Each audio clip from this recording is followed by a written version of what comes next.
The most powerful speech at Davos 2026 just changed how every country thinks about the future, and almost nobody saw it coming.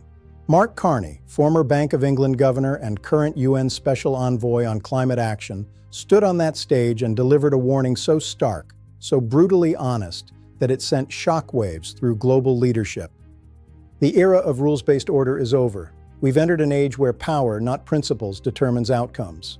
And if you're a middle-power nation that doesn't unite with others, you won't be at the table making decisions, you'll be the menu.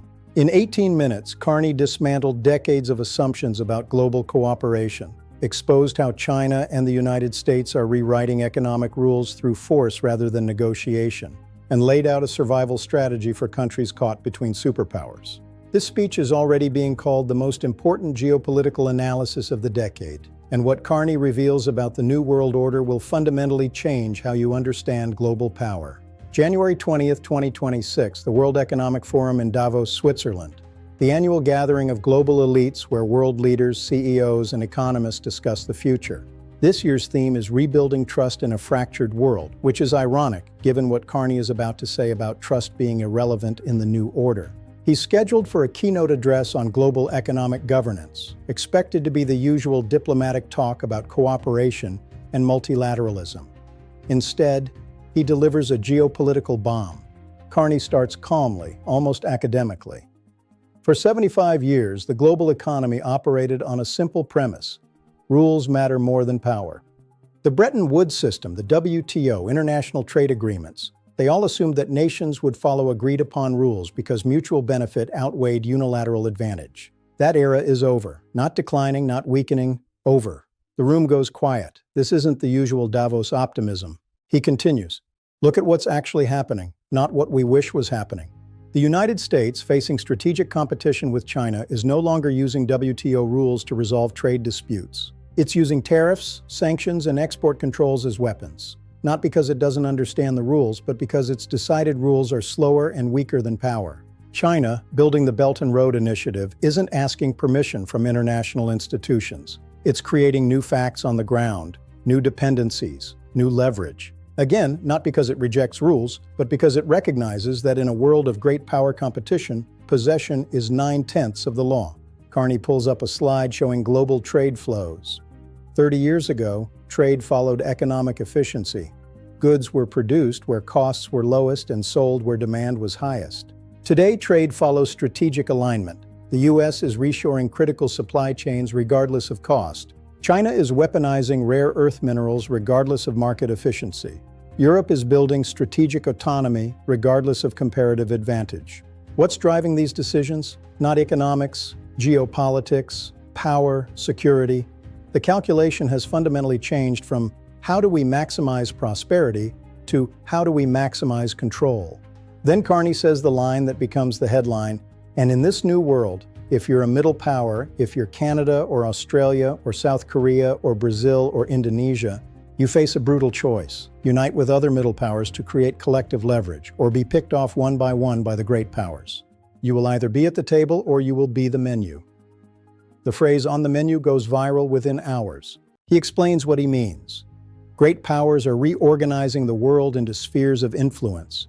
The US is building a coalition of democracies and allies. China is building a coalition of Belt and Road partners and developing nations. Russia, despite its challenges, is building a coalition of countries alienated by the West. And these great powers are demanding that middle powers choose sides, not persuading, demanding. If you're South Korea, you're being told by the US you must decouple from China, and by China you must resist US pressure. If you're Brazil, you're being offered investment by China and threatened with trade restrictions by the US. The middle powers are being squeezed, used as pawns in a great game they didn't start and can't control alone. Carney's voice intensifies. History teaches us what happens to countries caught between great powers who don't organize collectively. They get divided. Their economies get weaponized by both sides. They lose sovereignty not through conquest, but through dependence.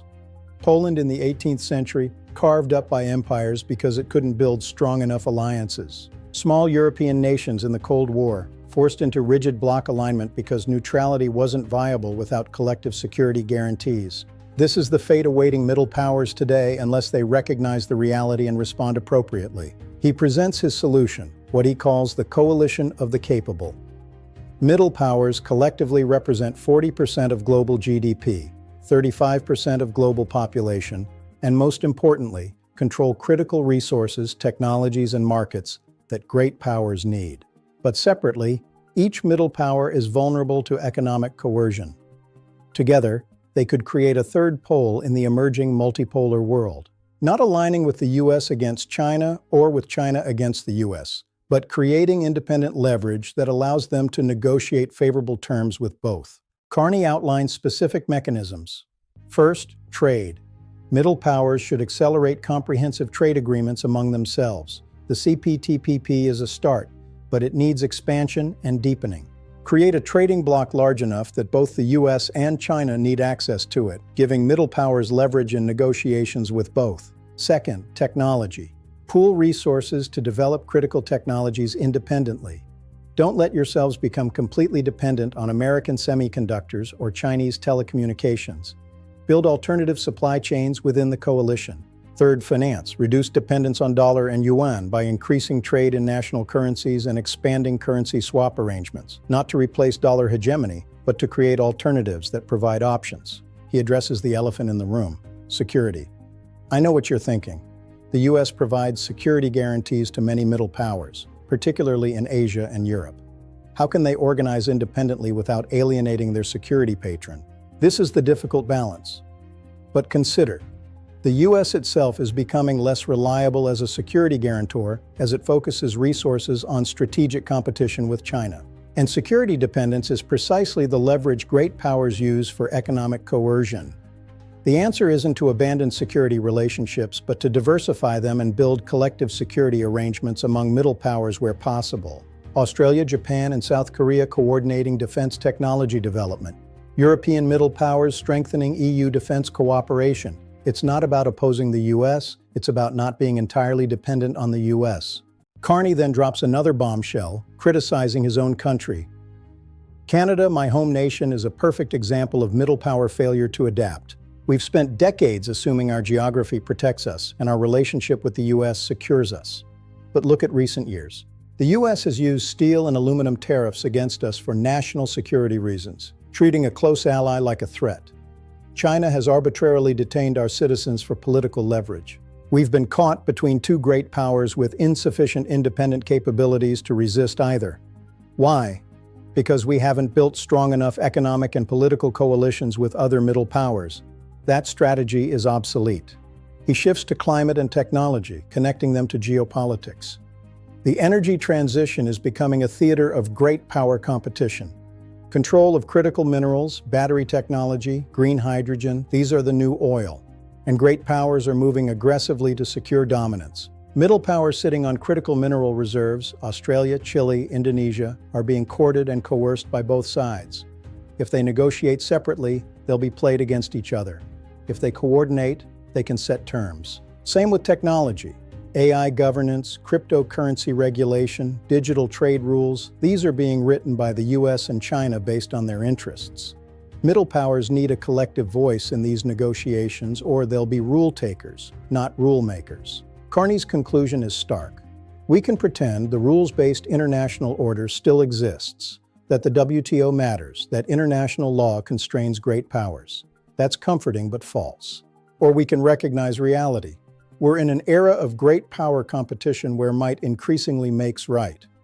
In that reality, middle powers have three options. 1. Align completely with one great power, accepting junior partners' status and vulnerability if that great power's priorities shift. 2. Try to play both sides, maintaining relationships with all great powers but getting squeezed when tensions rise. 3. Unite with other middle powers to create independent leverage, becoming genuine swing states that both great powers need to court rather than coerce.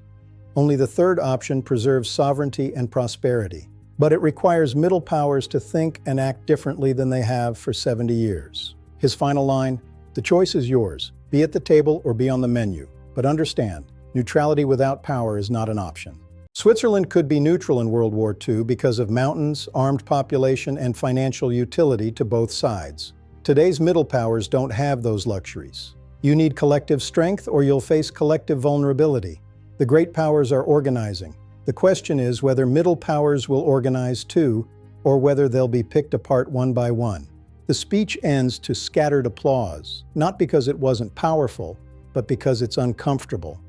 Diplomats in the audience don't like being told their preferred strategy of quiet hedging won't work. But within hours, the speech is being dissected by every foreign ministry in the world. Within 24 hours, Carney's on the menu line is trending globally with 50 million mentions across social media. News headlines echo it. Carney warns middle powers to unite or become prey.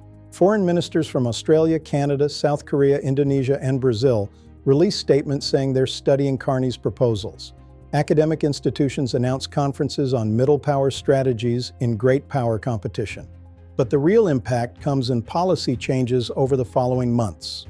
In March 2026, Australia, Canada, Japan, and South Korea announced the Pacific Partnership for Resilient Supply Chains, directly implementing Carney's vision. In April, Mexico, Brazil, and Argentina accelerate South American integration talks, explicitly citing the need for collective leverage.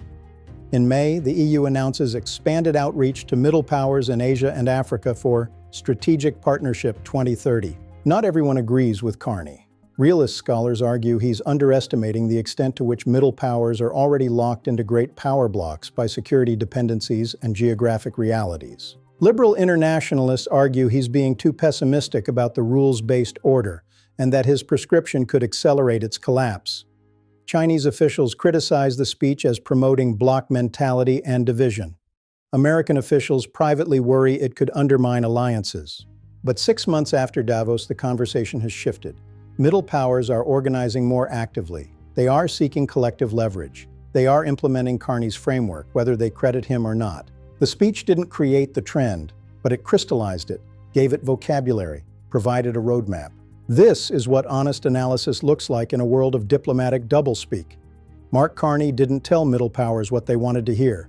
He told them what they needed to understand. The world has changed. The old strategies are obsolete, and survival requires adaptation. That Davos speech will be studied for decades as the moment when someone in a position of authority finally said out loud what everyone was thinking, but nobody wanted to admit. The rules-based order is dead, and only collective power can protect middle nations from being devoured by great powers.